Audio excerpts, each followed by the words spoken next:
Die Mutter backt ihm einen Eschenkuchen und packt ihm eine Flasche saures Bier ein. Wo der Jüngste in den Wald kommt, begegnet ihm ein altes, graues Mannli. «Guten Tag», wünscht das Mannli.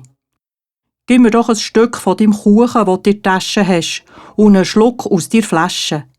Ich habe so Hunger und Durst.»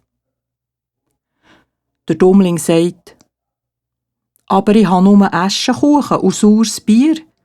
Wenn dir das recht ist, können wir zusammen zu 9 essen.» Da hocken die zwei am Waldrand. Der Dummling packt aus.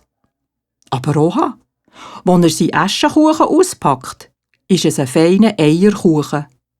Und in der Flasche ist kein saures Bier, sondern feiner Wein. Sie essen, bis beide genug haben. Du, sagt das Mannli, du hast ein gutes Herz. Ich zeige dir etwas. Schau, dort steht ein alter Baum. Wenn du den umtust, findest du etwas zwischen den Wurzeln. Ich bringe dir Glück. Du, geht das Mannli fort. Der Dummling schlägt mit dem Bieli den Baum um. Zwischen den Wurzeln glänzt's. Da hockt ein Gans mit Federn aus lötigem Gold. Er nimmt die Gans auf den Arm und marschiert davon. Als er zur Wirtschaft kommt, geht er rein. Hier will er übernachten. Der Wirt hat 3 Mädchen.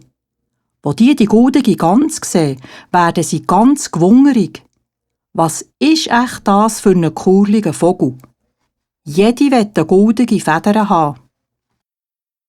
Wo der Dummling im Laufe des Abends die Gaststube verlässt, kommt die älteste der Mädchen nach zur Gans und will ihr eine Feder ausreissen.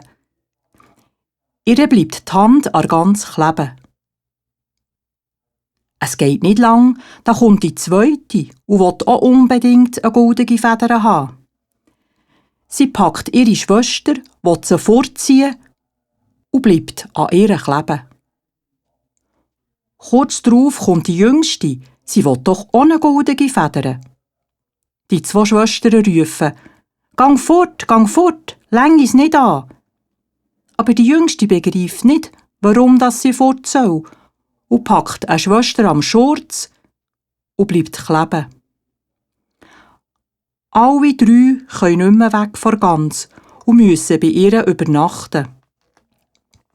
Am nächsten Morgen nimmt der Dummling seine Gans auf den Arm und geht weiter. Die 3 Mädchen sind ihm gleich, die müssen einfach hinten reinlaufen.